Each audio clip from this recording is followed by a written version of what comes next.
நாங்கள் தனி அறையில் இருப்பதால் முகக்கவசம் அணியவில்லை, நீங்கள் அவசியம் அணியுங்கள். இன்னும் எத்தனை நாள் தாண்டா இந்த டைலாகை நம்ம கேட்க போகிறோம் அப்படிங்கிற எஃபெக்ட் தான் 2022 பிறந்த அன்னிலேருந்து நேரமாக என்னன்னு தெரில. ஸோ ஒமிக்ரான் வந்து பயங்கர வேகமாக பரவுது அப்படிங்கிற டேட்டா தான் இந்தியாவில் வந்துட்டு இருக்கு.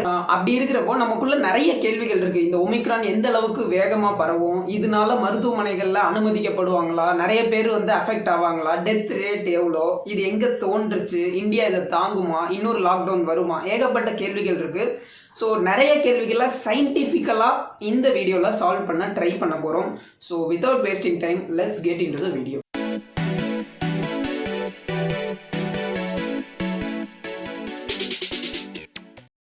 வணக்கம் அண்ட் வெல்கம் பேக். ஜனவரி 6ஆம் தேதி ஸோ ஜேர்னலிசம் டே அப்படின்னு சொல்லி இந்தியாவில் அழைக்கப்படுது. ஸோ ஜேர்னலிஸ்ட் யாராவது நம்ம வீடியோ பார்த்துட்டு இருந்தா happy journalism Dude. And another important டே இருக்குங்க, என்னன்னா கடலப் டே அப்படின்னு சொல்கிறாங்க. அதாவது உங்களுக்கு பிடித்தமானவர்களை நீங்கள் கட்டி பிடிச்சிட்டு இருக்கலாம் அப்படிங்கிற மாதிரியான ஒரு டே தான் கடலப் டே. இட் கேன் பி உங்கள் பெட்ஸு கூட, உங்கள் நாய்க்குட்டி கூட நீங்கள் கட்டி பிடிச்சிட்டு இருக்கலாம், இல்லை ஒய்ஃப் கூட கட்டி பிடிச்சிட்டு இருக்கலாம். பட் கடலப் பண்ணும்போது you will get lot of energy, lot of positive energy அப்படிங்கிற சயின்ஸை தான் இந்த டே வந்து உணர்த்ததுனால இந்த டேவை கொண்டாடுறாங்க. ஸோ நேஷ்னல் கடலப் டே வாழ்த்துக்கள் நண்பா. ஸோ ஆல்ரைட், ஒமிக்ரான் நிறைய எக்கச்சக்கமான டேட்டாக்கள் வெளியே வந்துருச்சுங்க. நிறைய பேர் ஆல்ரெடி படித்து புரிஞ்சுக்கிட்ட விஷயங்களாக இருக்கலாம். பட் சயின்டிஃபிக்கல் ஆங்கிளில் எனக்கு தெரிஞ்ச விஷயங்கள், நான் கலெக்ட் பண்ண டேட்டாஸை தான் நான் இதில் ஷேர் பண்ணுறேன். ஸோ ஒமிக்ரான் அப்படிங்கிறது எங்கே வந்துச்சு அப்படின்னா, நம்ம எல்லாருக்கும் தெரிஞ்ச மாதிரி சவுத் ஆஃப்ரிக்காவில் வந்துச்சு. ஆனால் சவுத் ஆஃப்ரிக்காவில் அது வரலை, சவுத் ஆஃப்ரிக்காவில் கண்டுபிடிக்கப்பட்டுச்சு. பட் ஆக்சுவலாக ஒமிக்ரான் எங்கே ஸ்டார்ட் ஆச்சு அப்படின்னு பார்த்தீங்கன்னா, நெதர்லாண்ட்ஸ் பக்கத்தில் ஸ்டார்ட் ஆனதா ஒரு டேட்டா நமக்கு சொல்லுது. ஆனால் இந்த வைரஸ் பேர் ஒமிக்ரான், இதை கண்டுபிடிச்ச பெருமை வந்து சவுத் ஆஃப்ரிக்காவை சேர்ந்தது. ஸோ ஃபர்ஸ்ட் ஆஃப் ஆல் ஒரு சின்ன ஒரு ப்ளசன்ட் சர்ப்ரைஸோட ஆரம்பிக்கிறேன். இந்த ஒமிக்ரான் அப்படிங்கிற பெயர் காரணம் என்ன, எதனால ஒமிக்ரான் அப்படிங்கிற பேர் வந்துச்சு அப்படிங்கிறத நம்ம தெரிஞ்சுக்கணும். என்னன்னா இந்த Covid virus, so SARS COVID-19 அப்படிங்கிற வைரஸ் கண்டுபிடிச்ச உடனே WHO ஒரு கைட்லைன் இருக்கு. அந்த கைட்லைன் அதாவது ரூல்ஸ் அண்ட் ரெகுலேஷன்ஸ். ஸோ அது என்ன சொல்லுது அப்படின்னா, இந்த மாதிரியான வைரஸ்களுக்கு கிரீக் லெட்டர்ஸை தான் நீங்கள் வந்து பெயராக வைக்கணும் அப்படின்னு சொல்லுது. ஸோ அதனால தான் ஆல்ஃபா அப்படின்னு ஆரம்பிச்சிச்சு, beta, gamma, delta, delta plus, இப்போ ஒமிக்ரான். ஸோ இது வந்து 6வது வார்த்தை கிடையாது. ஒமிக்ரான்ங்கிறது 15வது ஆல்ஃபபெட்டிக்கல் கிரீக் வேர்ட். 13வது வேர்டும் 14வது வேர்டும் அவங்க வைக்கல. ஏன் அப்படின்னா 13வது வேர்டு பேர் NU, நூ அப்படிம்பாங்க. பட் அதை நிறைய பேர் நியூ அப்படின்னு பயன்படுத்திடுவாங்கன்னு சொல்லிட்டு அதை வைக்கலையா. அண்ட் 14வது வார்த்தை வந்து ZXI. ஸோ அதையும் சரியாக ப்ரொனவுன்ஸ் பண்ண முடியாதுங்கிறதுனால ஓம் அப்படிங்கிற 15வது வார்த்தையை வச்சு ஒமிக்ரான் அப்படிங்கிற பெயரை வச்சுருக்காங்க. ஸோ இன்டெரக்டாக இது வரைக்கும் 13 வேரியண்ட் ஆல்ரெடி வந்திருக்கு. இதில் நமக்கு இந்த டெல்டா வைரஸும் அண்ட் ஆல்ஃபா இது ரெண்டு தான் நமக்கு அந்தளவுக்கு தெரிஞ்சிருக்கே தவிர மிச்சப்படி 13 வைரஸ் ஆல்ரெடி இருக்குது. அண்ட் இதுக்கெல்லாம் பேர் வந்து லைக் B1.1.6.4 அந்த மாதிரி இருக்கிறத எளிய முறையில் மக்களுக்கு புரியணுங்கிறதுக்காக இந்த கிரீக் மொழியை பயன்படுத்துகிறாங்க அப்படிங்கிற ஒரு சுவாரஸ்யமான தகவலோடு நம்ம வீடியோ ஆரம்பிக்கலாங்க. ஸோ எஸ், சவுத் ஆஃப்ரிக்கா என்ன பண்ணிட்டாங்க அப்படின்னா, within 1 week, within no time அவங்கள்ட்ட எக்ஸலண்ட் இன்ஃப்ராஸ்ட்ரக்சர் இருக்காங்க. அதாவது எஸ்பெஷலி மெடிக்கல் ஃபீல்டில் south Africa is one of the world's top medical infrastructured country அப்படின்னு சொல்லி பார்க்கப்படுது. ஸோ அவங்க வந்து ரொம்ப ஈஸியாக இப்படி ஒரு புது கோவிட் வேரியண்ட் வந்திருக்கு அப்படிங்கிறத சொல்லிட்டாங்க. அண்ட் ரொம்ப முக்கியமான விஷயம் என்னென்னா, உலக நாடுகளுக்கு வித்தின் 1 வீக் இந்த டேட்டாவை சவுத் ஆஃப்ரிக்கா வெளியே விட்டாங்க. On the other hand China என்ன பண்ணாங்கன்னா, 3 மாதம் என்னென்னமோ நடந்தது போக மூடி மறைச்சு ஒரு வழியாக அதுவே வெளியே வந்துச்சு கொரோனா அப்படின்னு சொல்லிட்டு. ஆனால் south Africa hats off.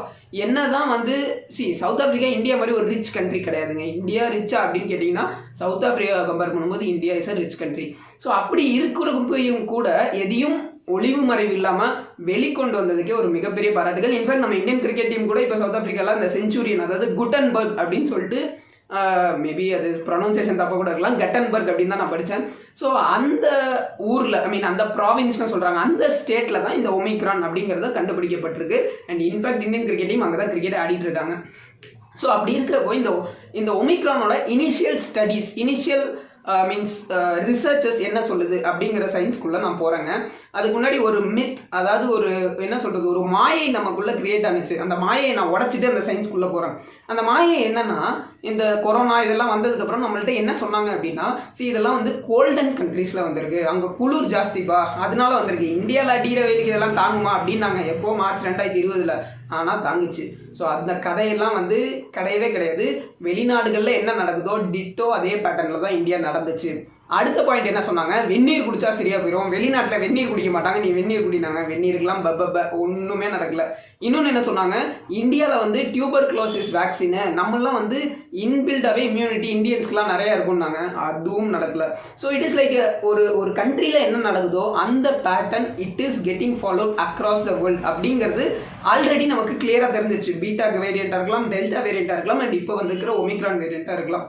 So இந்தியாவுக்கு என்ன அட்வான்டேஜ் அப்படின்னா, நான் எப்போதுமே நம்புற ஒரு விஷயம் என்னன்னா, என்றைக்குமே அல்ஃபபெட் ஏன்னு ஒருத்தர் பேர் ஆரம்பிக்குதுன்னு வைங்களேன், ஆகாஷ்னு ஒருத்தன் பேர் ஆரம்பிக்குதுன்னா அவன் தான் ஒரு பெரிய பிரச்சனையாக இருப்பான். ஏன் அப்படின்னா, எந்த வேலையாக இருந்தாலும் அவன் தான் முதல்ல செய்யணும். ஸோ முதல்ல செய்கிறவனுக்கு என்ன பண்ண போகிறோம், என்ன கண்ணை கட்டி காட்டில் விட்ட மாதிரி இருக்கும். ஆனால் இந்தியாவுக்கு அப்படி கிடையாது. இந்தியா வந்து லாஸ்ட் அல்ஃபபெட் மாதிரி. ஸோ எல்லா உலக நாடுகளுக்கும் வந்துருச்சு. ஆல்ரெடி நம்ம பார்த்துட்டோம் என்னென்ன நடந்திருக்கு, என்ன டேட்டா, எப்படி அது அஃபெக்ட் ஆகுது, எல்லாத்தையுமே பார்த்துட்டோம். ஸோ இப்போ நம்ம பண்ண வேண்டியது எந்த கண்ட்ரியில் எந்த சொல்யூஷன் பெஸ்ட்டாக இருக்கோ அதை ஜஸ்ட் காப்பி பேஸ்ட் பண்ணி இதுலேருந்து தப்பிக்கிற வழியை மட்டும்தான் பார்க்கணும். ஸோ நோ மோர் மித்து, இதில் இப்படி நடந்திருக்கு நமக்கு நடக்காதுங்கிறதெல்லாம் மறந்துடுங்க. சவுத் ஆஃப்ரிக்காவில் என்ன நடந்துச்சோ, லண்டனில் என்ன நடந்துச்சோ, அமெரிக்காவில் என்ன நடந்துச்சோ, it is going to happen in India very சூன்.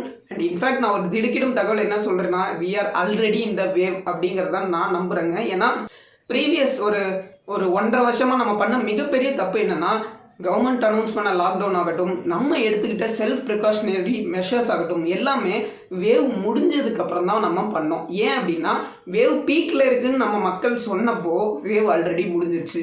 நம்ம பார்த்ததெல்லாம் பீக்கில் இருக்கிறதெல்லாம் அந்த முடிஞ்ச வேவோட ரிசல்ட் தான். அதே தான் இன்றைக்கி நடந்துகிட்ருக்கு. நம்ம இன்றைக்கி என்ன சொல்கிறோன்னா, இன்னிலேருந்து 15 நாளில் வேவ் வரும், பீக் ஆகும்னு சொல்கிறாங்க. மீன்ஸ் ஜனவரி எண்டு இல்லை பிப்ரவரி ஃபர்ஸ்ட் வீக்கில் வேவ் பீக் ஆகுங்கிறாங்க. ஆனால் வேவ் அன்னைக்கு பீக் ஆகுதுன்னா we are now in the wave அப்படிங்கிறத தயவு செஞ்சு நம்ம புரிஞ்சுக்கிட்டு கவர்மெண்ட் ஆகட்டும், ஆஸ் அன் இண்டிவிஜுவல் ஆகட்டும், நம்மளும் ரியாக்ட் பண்ணோம் அப்படிங்கிறது தான் தாழ்மையான வேண்டுகோள். ஆல்ரெடி இப்போ சயின்ஸ் என்ன சொல்லுது, ஸோ அதுதான் ரொம்ப முக்கியம். என்னென்னா, சவுத் ஆஃப்ரிக்காவில் ஒரு ரிசர்ச் பண்ணியிருக்காங்க. இந்த லேண்ட்செட் அப்படின்னு சொல்லிட்டு ஒரு பாப்புலரான மேகசின். இது வந்து மெடிக்கல் ஸ்டூடெண்ட்ஸ் ஒரு மெடிக்கல் ஃபீல்டில் இருக்கிறவங்க எல்லாருமே பெருமைப்படக்கூடிய ஒரு மேகசின். ஸோ இதில் என்ன டேட்டா போட்டாலும் ப்ராப்பரான இன்ஃபர்மேட்டிவாக இருக்கும் அப்படிங்கிறத 100% நினைக்கலாம். ஸோ அப்படி இருக்கிறப்போ இதில் என்ன பண்ணுறாங்கன்னா, சவுத் ஆஃப்ரிக்காவில் லாஸ்ட் இயர்லேருந்து இந்த இயர் வரைக்கும் வந்த beta variant, delta variant and omicron, இந்த மூணையும் கம்பேரிசன் பண்ணுறாங்கங்க. ஸோ எப்படி கம்பேரிசன் பண்ணுறாங்கன்னா, ஏஜ் வைஸ் எல்லா பாப்புலேஷனுக்கும் ஒரு கம்பேரிசன், அண்ட் பிலோ 20 இயர்ஸ் ஒரு comparison, 20 to 41, above 41, above 61. So இந்த மாதிரி வயசு வாரியாக ஒரு கம்பேரிசன் போடுறாங்க.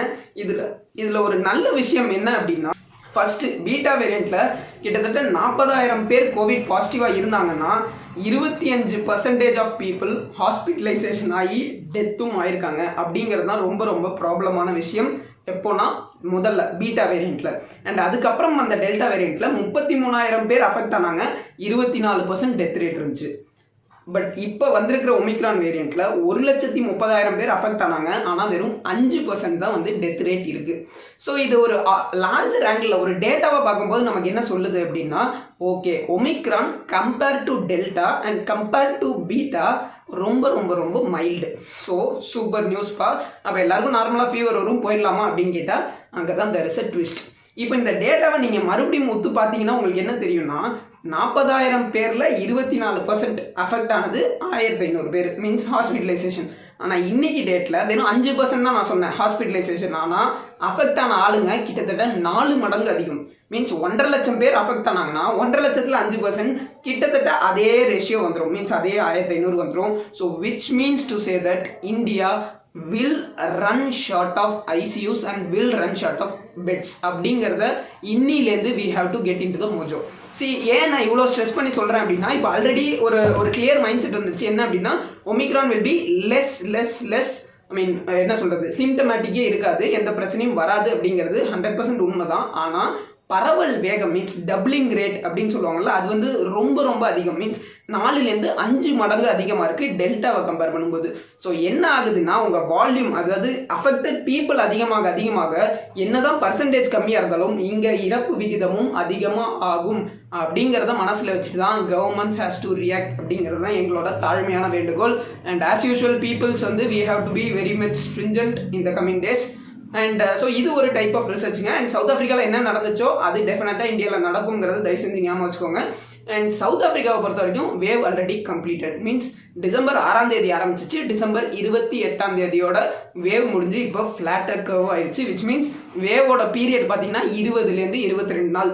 இன்னைக்கு சப்போஸ் நம்ம வேவ் ஆரம்பிச்சிருச்சுன்னு நான் சொன்னால் இன்னிலேருந்து 20 நாளுக்குள்ள வேவ் முடியறதுக்கான வாய்ப்புகள் இருக்குது. ஸோ முடிஞ்ச அளவுக்கு ப்ரிகாஷனரி மெஷர்ஸோட கவர்மெண்டோட ரூல்ஸ் அண்ட் ரெகுலேஷன்ஸை ஃபாலோ பண்ணலாம் அப்படிங்கிறது ஒரு மேட்ரு.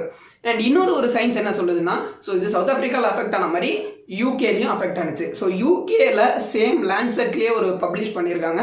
அண்ட் அந்த டேட்டா என்ன சொல்லுது அப்படின்னு பார்த்தீங்கன்னா, கிட்டத்தட்ட 6,50,000 பேர் ஒமிக்ரானால பாதிக்கப்பட்டிருக்காங்க யூகேல. அண்ட் ரொம்ப ரொம்ப ப்ளீஸிங்கான ஒரு விஷயம் என்னன்னா, only 800+ people got hospitalized, which is வெறும் 1% of population got hospitalized in the Omicron அப்படிங்கிறது வந்து ரொம்ப ரொம்ப பாசிட்டிவான விஷயம். அண்ட் சிமிலர்லி இந்தியாவிலும் அதுவே நடக்கவும் வாய்ப்பு இருக்குது. பட் எல்லாத்துக்கும் நம்ம தயாராக இருக்கணும் அப்படிங்கிறது தான் மேட்டர். ஆல்ரைட், ஸோ இதெல்லாம் இருக்கிறப்போ வாட் அபவுட் த வேக்சின்? ஏன்னா இதுக்கு முன்னாடி கேஸ்லலாம் நம்மள்ட்ட வேக்சின் இல்லை, இப்போ நம்மள்ட்ட வேக்சின் இருக்குது. ஸோ இன்னைக்கு டேட்டில் நம்ம எங்கே இருக்கோம் அப்படின்னா, கிட்டத்தட்ட 90% of Indian population is vaccinated. Means partially first dose complete ஆயிடுச்சு அப்படிங்கிறது சொல்லப்படுது.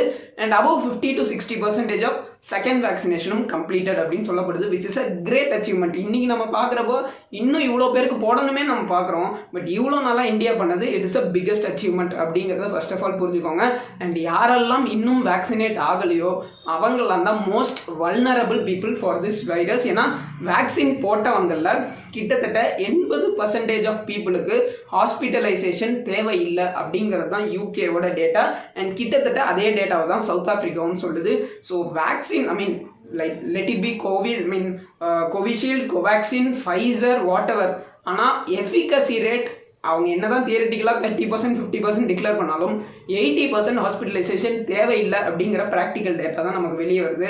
ஸோ வேக்சின் டெஃபினட்டாக ஒரு இம்பார்ட்டன்ட் ரோலை ப்ளே பண்ணுது, especially in terms of hospitalisation and in terms of death rate. சரி, வேக்சின் போட்டவங்களுக்கு இது வராது அப்படின்னு கேட்டிங்கன்னா 100% வரதுக்கான வாய்ப்பு இருக்குது அப்படிங்கிறது தான் நமக்கு சவுத் ஆஃப்ரிக்காவும் சொல்லியிருக்கு, யூகேவும் சொல்லியிருக்கு. So let's go by the data. சும்மா ஜஸ்ட் லைக் தட் இந்தியாவில் வராது, இந்தியாவில் நாங்கள் வந்து கபசுர நீர் குடிச்சிட்டு இருக்கோம் அப்படிங்கிற கதையெல்லாம் இனிமேல் வேலைக்கு ஆகாது. ஸோ எந்த கண்ட்ரியில் என்ன நடக்குதோ அதே தான் இவ்வளோ நாள் ரிப்பீட் ஆகிட்டு இருக்கு, நமக்கும் ரிப்பீட் ஆகும். ஸோ என்னதான் இந்த வேரியண்ட் வந்து பெரிய லெவலில் பாதிப்பை தராது அப்படின்னு டேட்டா சொன்னாலும் நம்மளை பாதுகாக்க வேண்டியது ரொம்ப ரொம்ப இம்பார்ட்டண்டான விஷயம். ஸோ ஆல்ரெடி நைட் கர்ஃப்யூஸ் வந்து தமிழ்நாட்டில் ஸ்டார்ட் பண்ணிட்டாங்க. ஏகப்பட்ட ஸ்டேட்ஸில் நிறைய லாக்டவுன் ரெஸ்ட்ரிக்ஷன்ஸ் கொண்டு வந்துட்டாங்க. ஸோ என்னதான் இதெல்லாம் பண்ணாலும் வேவை நம்மளால் தடுக்க முடியாது. பட் ஓரளவுக்கு நம்மளை பாதுகாத்து கொள்ள முடியும். ஸோ அதுக்கு வந்து இந்த கோவிட் அப்ரோப்ரியேட் பிஹேவியர்ஸை ஃபாலோ பண்ணுங்கள். ஸோ இதை பற்றி வேறு ஏதாவது இன்ட்ரெஸ்டிங்கான டீடைல்ஸ் ஆஃப் டேட்டாஸ் வந்துச்சுன்னா டெஃபினட்டாக ஐ கீப் போஸ்டட். அண்ட் வேறு ஏதாவது டாபிக்ஸ் பற்றி நான் பேசணும்னு நினச்சா தயவு செஞ்சு கமெண்ட் செக்ஷனில் கமெண்ட் பண்ணுங்கள். உலகின் தலை சிறந்த சொல் செயல். தேங்க்யூ.